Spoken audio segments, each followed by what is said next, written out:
Is hello guys, welcome to my channel. So today is a cold Friday afternoon. So temperature ngayon is nasa 57 degrees Fahrenheit. Medyo gloomy talaga. Hindi pala medyo gloomy talaga kasi umuulan. Okay, hindi tayo sa labas kasi mag-unbox tayo and magte-test ng airgun na nabili ko sa eBay. Ang kakaiba dito, first time ko tong mag-feature ng vintage na airgun. So, last time pinakita ko sa inyo yung Crossman 357. So, nag-comment yung kaibigan natin si Tokayo. Sabi niya, vintage na yan. Sabi ko, may mas luma pa akong airgun. Ito yon. Pero may mas luma pa dito. So, exciting yan kasi marami ako nabili mga lumang airguns. So, although yung Crossman 357, hindi na yun available sa market. Pero naabutan ko pa yata yun 4 years ago eh.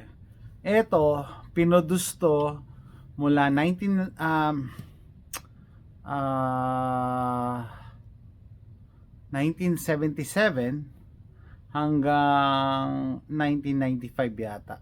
Yan, yung ano to. Based on a quick internet search. So, ang sabi ng seller, around 27 to 38 years old na daw tong airgun na to. Okay? So, isa pa, kaya excited ako, binuksan ko na agad din. Sorry, hindi ako nag-unboxing, no? Kasi yung seller, nung binilang ko siya, naglagay pa siya ng ng message na, sana magustuhan mo. I'm sure magugustuhan. Are you gonna like it? Because I've tested it. Tinest daw niya to. Tapos pinalitan niya na yung seals and made sure na gumagana. I can feel it sa message niya na talagang enthusiast talaga siya, no? And siguro mahal niya tong mga airguns niya pero kailangan niya i-dispatch siya. And kanina nung pinalabit ko may CO2, so siguro tinesting niya. Wala naman siyang bala. Anyway, papakita ko sa inyo, no? Ito nga, galing sa eBay. Yan, buksan natin. Okay, so let's see what's inside.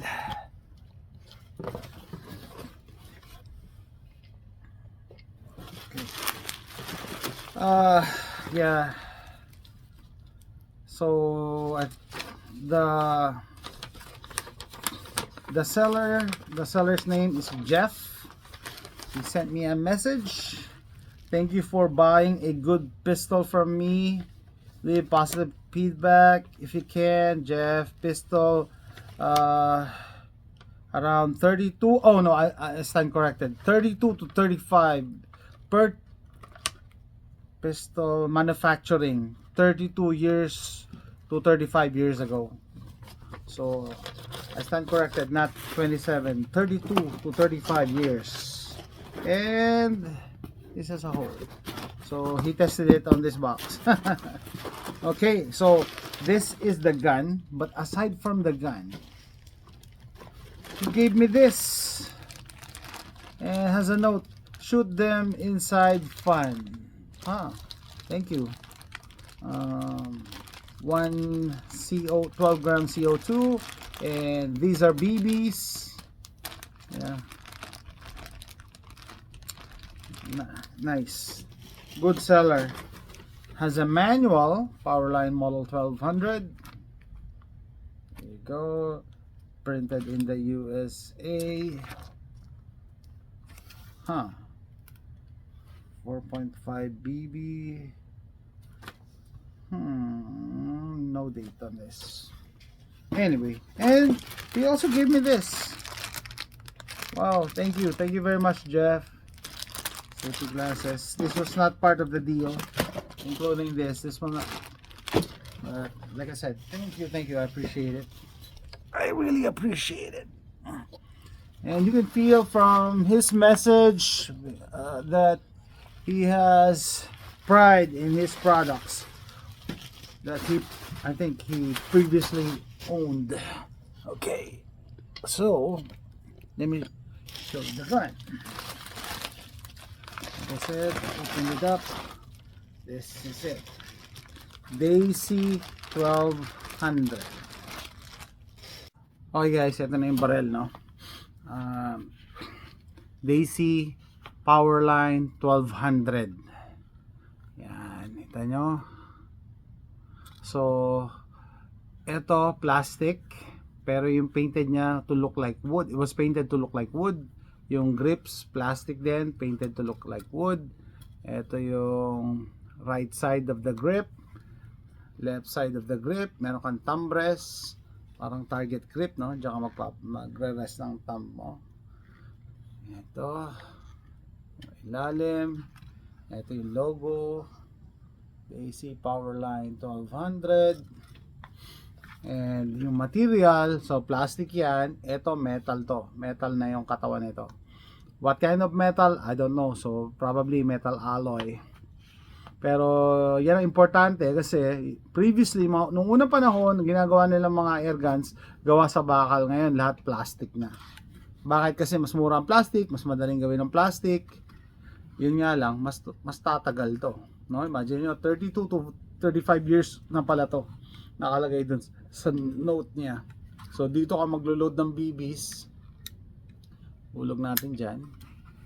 And then ito yung pangkasa niya. Mamaya papakita ko. Safety, crossbolt safety. Nasa safe yan. Red is dead. So it means fire. Ito safe. Safe yan. So once again, Daisy Powerline 1200. 32 to 35 years old. Wow. Sa makakapanood ng video na to, siguro mas matanda pa sa iba. Itong Daisy Powerline na to. And I didn't know this existed. A few weeks ago lang nung nahilig ako sa vintage na airguns, nalaman ko, oy, maganda to kasi hindi na nga to pinoproduce, tapos hindi naman siya ganong kamahalan. Mura lang bili ko dito. Okay. Yung taas niya may mga serrations para hindi mag-produce ng glare. Yan ang nilalagay sa modern firearms. Tapos yung rear sight adjustable. Ito yung elevation screw. Ito naman yung windage screw, left and right. What else? Kakaiba yung ano niya, yung design niya. Wala akong maisip na hawig sa modern firearms ito. Siguro yung ano pa rin, yung yung mga German pistols nung unang panahon. Ganda, target pistol. And gusto ko yung angle ng grip niya, 45 degree angle. Nakatago yung barrel niya, no? Syempre para magmukhang totoong barrel. So recessed barrel yan. So yan, nabuksan ko na yung ganito. May isa akong ganito, nabuksan ko na. Bakal talaga, yung loob bakal din, metal alloy. Pero at least mas maganda compared sa plastic. Collectible talaga. So tara, testingin natin. Okay, my paper target is over there, actually wet. And my can is here. So Ear Pro, ear protection. Let's test the Daisy Powerline 1200. This is where you load your BBs. And using this copper head, copper coated BBs.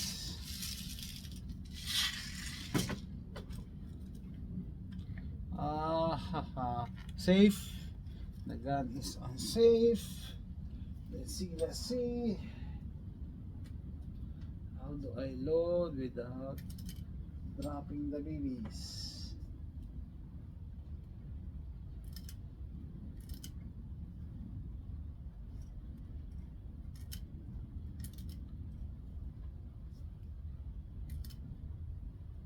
Or should I load it like this?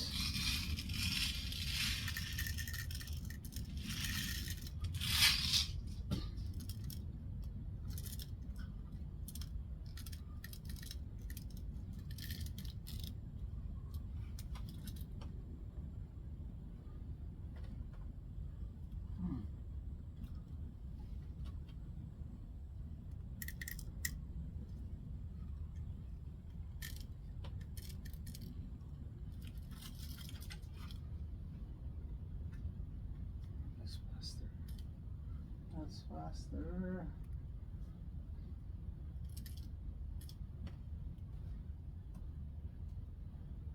Two at a time.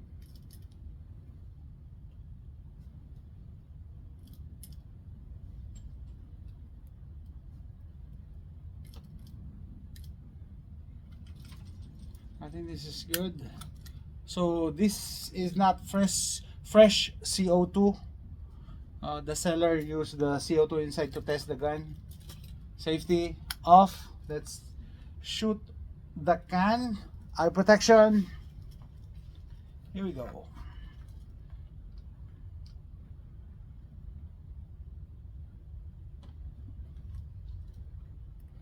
Oh, you need to push this tab forward to load it, to charge it. There you go, it's charged. Ready? 1, 2. All right. Aha. One more. Charge it. Okay, it's penetrated inside. I can hear the BB inside. Okay.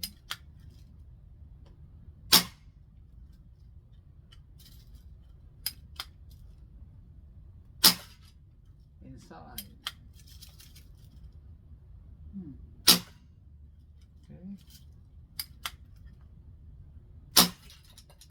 Okay, BB. The BB is inside. I'm gonna shoot that white target paper that's wet. See?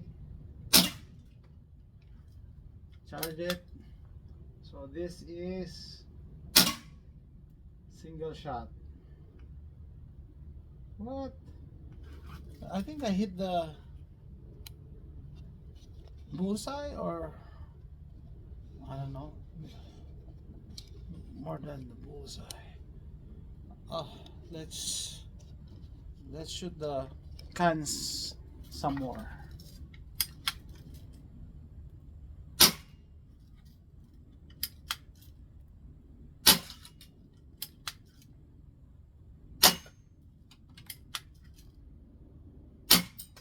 Oh, it's bouncing now.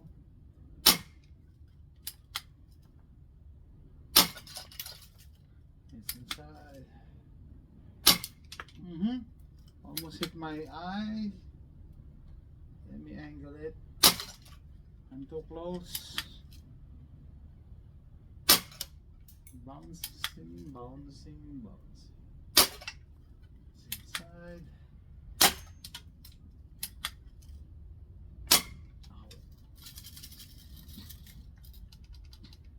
Huh.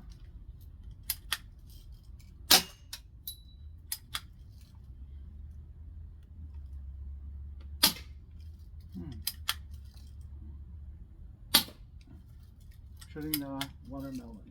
Yeah, the watermelon. How do you use the gas without shooting? I want to empty the gas. Yes. Point it up. Point it up. I'm just, I think. There you go. I'm going to show it to you.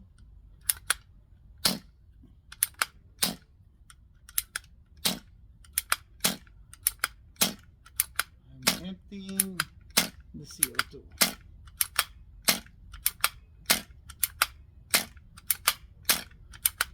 I think it's gone. Okay, now we can replace or remove. This is how you remove the CO2. Twist this. There you go.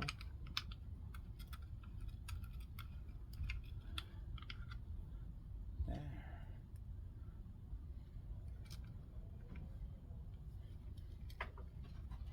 Put it back.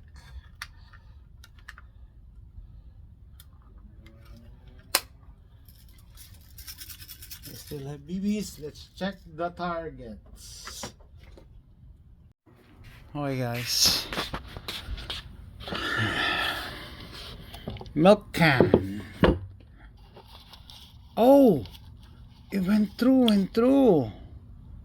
Okay. So this is a powerful BB pistol. It went through all the way. It's my backing wood. Wow, I like it.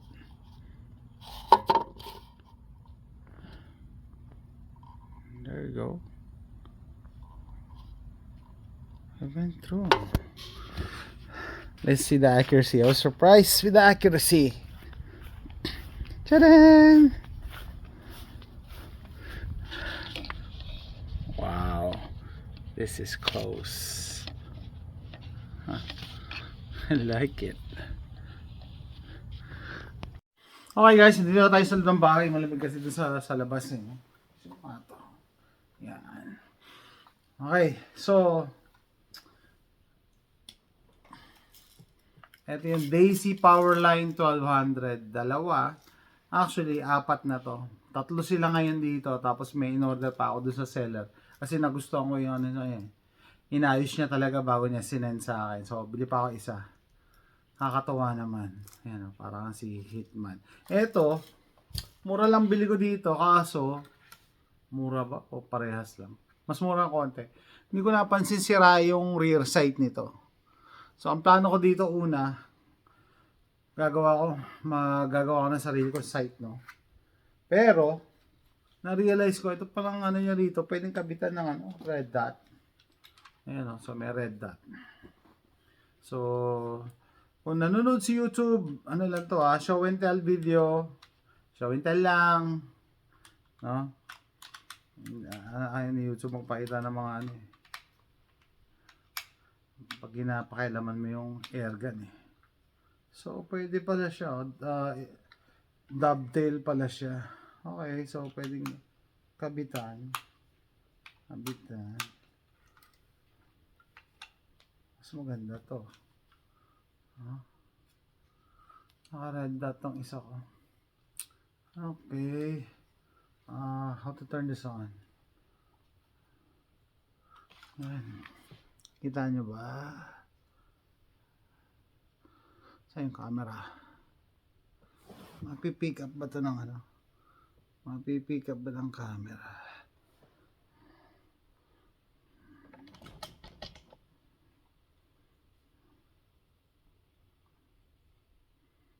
Pagka magte-test kayo ng mga huwag niyo tatapat yung kamay niyo. Yun, yun na, nahanap ko na. Hindi ko kasi mahanap yung angle ng camera. Yan, that's it. Galing. So, powerful, accurate, and vintage.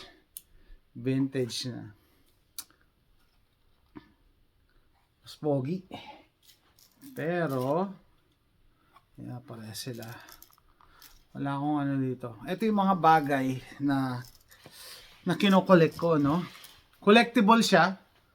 Ibig sabihin, wala ka na mabibili nito sa market, yan sa tindahan. Kahit malaking store pa yan. Kasi, second hand na lang lahat to. Pero, hindi siya ganun kamahal. Mura lang siya. So, maganda rin ipamana. Nagulat ako na nandun ko sa YouTube, meron sa Pilipinas, meron siyang vintage na Daisy 1200. Ganito. Talaga, binuksan niya. Sabi ko, sa Pilipinas, meron palang ganito sa Pilipinas. Okay. Siguro, bilang lang talaga. No? Mga tinago. Pero eto, guys, masaya ako. Kasi maliban sa vintage siya, malakas pala. Kasi, initially, sa mundo ng airguns, no? Ayoko talaga ng BBs. Mas gusto ko pellets. Kasi para sa akin, pellets, mas malakas, mas accurate. Pero may mga BBs din pala na na malakas and accurate. Ito ay good example. Okay? Kayang bumutas ng lata, no? BB lang. Kaya niyang bumutas ng lata. And yun naman talaga ang purpose nito eh. Yung expectations nyo guys, ima-match nyo dun sa bagay na nasa harap nyo. Ano ibig sabihin? Don't expect na i-target mo to ng 50 yards or 50 meters, no? Hindi, pang ano lang to. pang malapitan, kaya nga pistol eh. Pag ganun kalayo, rifle na gagamitin mo. For backyard plinking, and yun ang hinanap ko eh, backyard plinking. Pwede ako mag-shooting dyan sa backyard ko. Or, pag nag-camping ako, may dala ako nito. Pwede ako mag-target shooting ng mga lata. So, yan po. Ito yung isa. Meron pa akong isa doon, tapos may parating pa ako na kapatid nito. In-order ko. Kasi, maayos yung seller kausap. Tapos, inaayos niya talaga bago niya sinend. Ito, hindi ko pa ito natetest kung gumagana. Nabili ko lang siya ng mura and nag-take ako ng risk. Pero it looks like everything is working. Yung seal, papalitan ko yung seal. So that's it guys. Kung nag-enjoy kayo sa video na to, please click like and subscribe. And thanks for watching. Yan, nakita ko tayo.